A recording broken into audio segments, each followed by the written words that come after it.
Hello everyone and welcome back to Easy Natural English with Liam.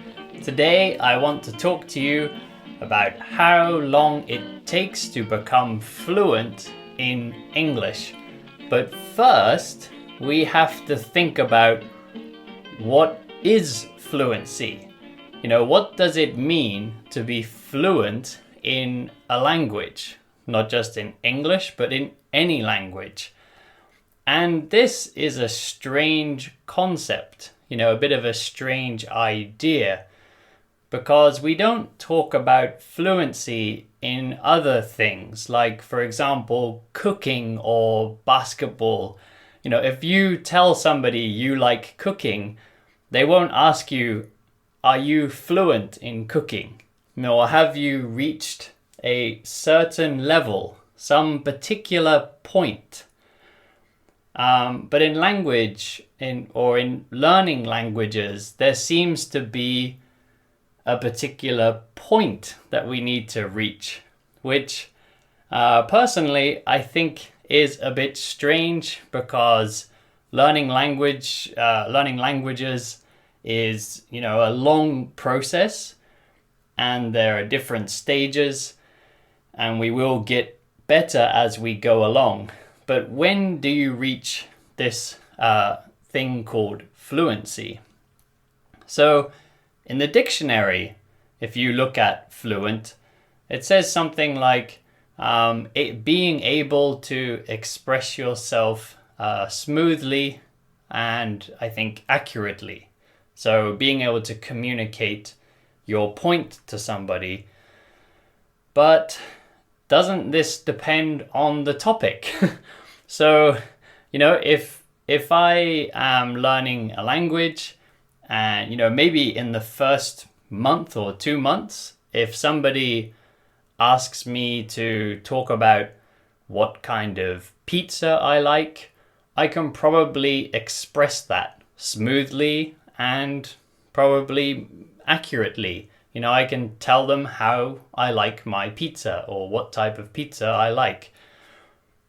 But if they asked me to explain how do rockets work or something like that. Actually, I don't think I can explain that even in English, how do rockets work. Something a bit easier.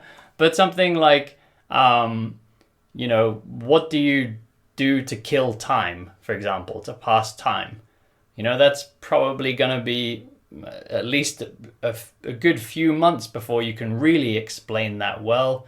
And then, these more difficult questions. And if they change the topic, can you still communicate? If they start talking about fashion, do you know the words you need to talk about fashion? Or if they start talking about sports, do you know these words and expressions? If they talk about cooking, or if they talk about families, so this definition, being able to communicate smoothly, I think it's hard to define, because I think it depends on exactly what kind of conversation you're talking about.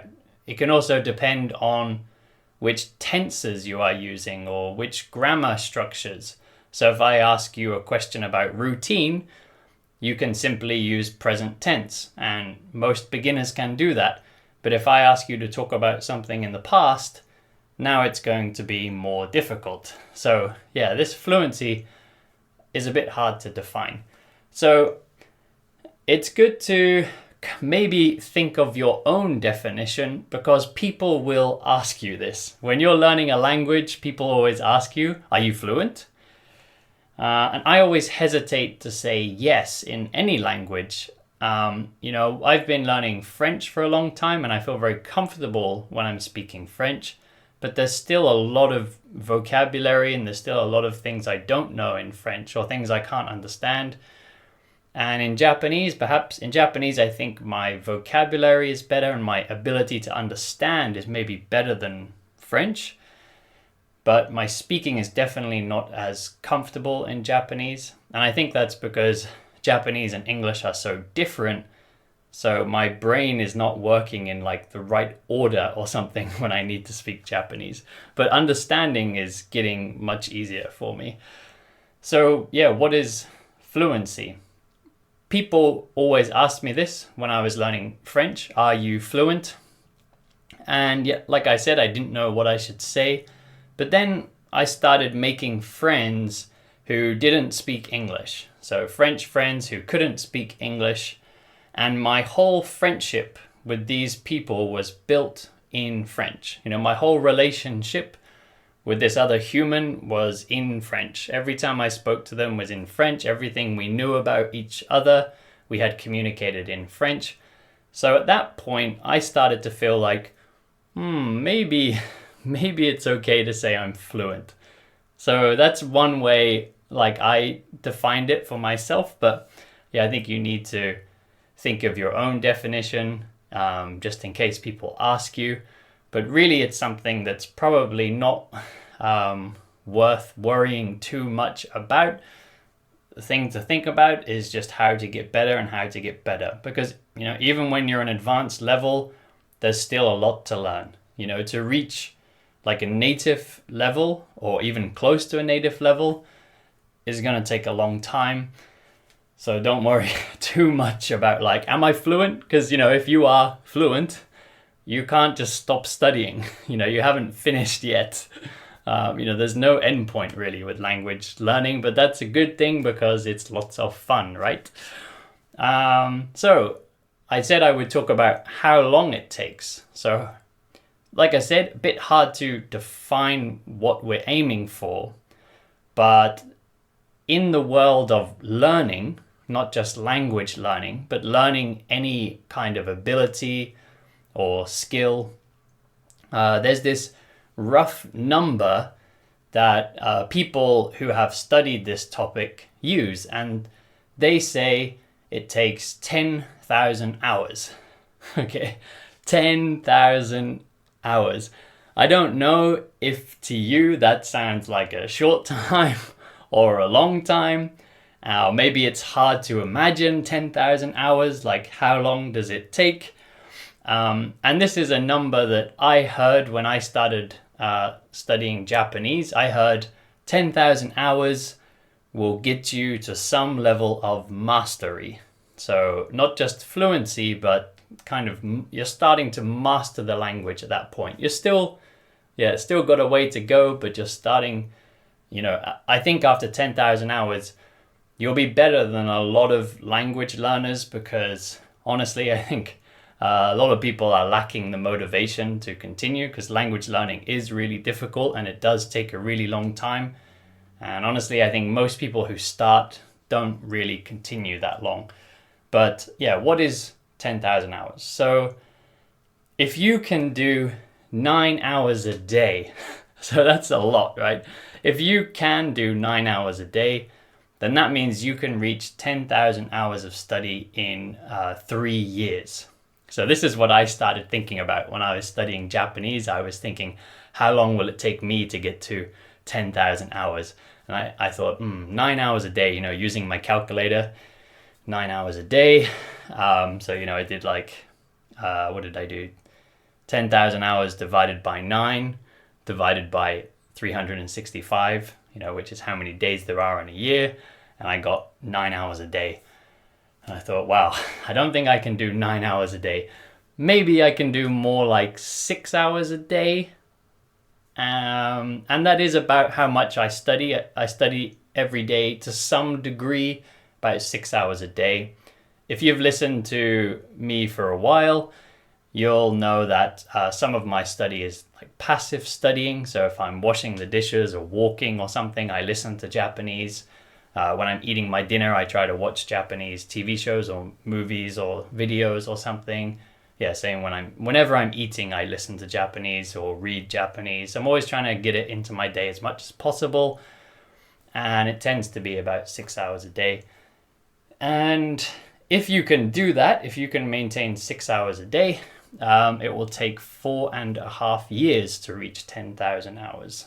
So 6 hours a day is still a long time for a lot of people. You know, I know everybody's busy. And yeah, especially like if you're raising children or something, or perhaps if you're a student, you're at university, and you're trying to like do a degree at the same time as studying English, then that'll be quite hard to do. So you can try to think about how much time you do have, and then you can do this calculation to see the 10,000 hours. But, this is also very kind of loose. It's just what research shows about learning, but it's still a very, it's an average number. Some people might learn faster, some people might learn a bit slower. So yeah, don't worry too much about it. But I know that a lot of people want to have some time span. When you start learning anything, you want to know how long will it take for me to reach, point A or point B or point C. I think that's normal to want to know that. I know I wanted to know that, and I still do want to know that. I still want to know, like, how long is it going to take me to be really comfortable in Japanese? So yeah, I think that number at least gives you some idea, and it might scare you. 10,000 hours sounds like a lot, and it might be scary. But personally, I found it actually motivated me. I've mentioned in other episodes before that the important thing with language learning is just the time you put in. So it doesn't matter exactly what you're doing, it just matters that you're doing it a lot and doing it often.